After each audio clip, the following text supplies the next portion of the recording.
Sign number টেবিলে কি লাগে দেখো। স্যার আপনাদের কি লাগবে বলেন। আরে বন্ধু তোরা, আরে অন্তর্দি, তুই কি এনএফসি রেস্টুরেন্টের মধ্যে ওয়েটারে চাকরি করস নাকি?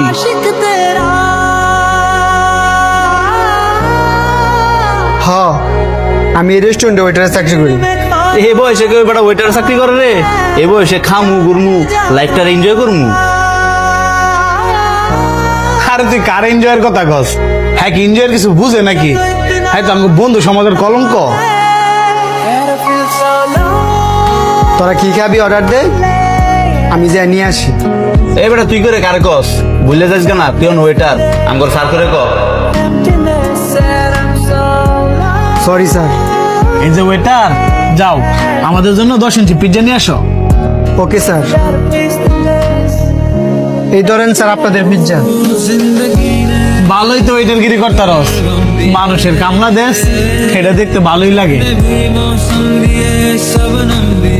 আরে বাদ দে, এই তুই যা, কিছু লাগলে ডাক দি মনে।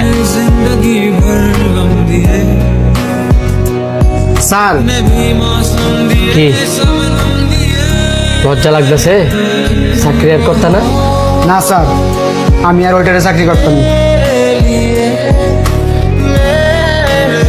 দেখো, যারা কাজের লজ্জা পায়, যারা কাজকে অপমান করে, তারা ভবিষ্যতে কিছু করতে পারে না। না করতালেন নাই, আমি স্যার কাজ করতাম না। আমার এখানে কাজ করার জন্য তোমার আমি জোর করবো না, কিন্তু একটা কথা মনে রাখবা, পুরুষ মানুষের কাজ ছাড়া কোনো গতি নাই। তোমার যে বন্ধুরা আইলো, দেখে তো মনে হইলে বাপের অনেক টাকা আছে, তাই বাপের হোটেলে বসে বসে খায়। কিন্তু তোমার বাপের তো আর টাকা নাই যে বাপের হোটেলে বসে বসে খাইবা।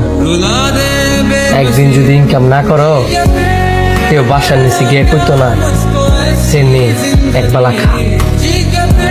নিজে যা ইনকাম করো তা দিয়ে তোমার চলতে হইবে। বাপের ইনকামের 1 লাখ টাকা আর নিজের পরিশ্রমের 1000 টাকা একই সময়।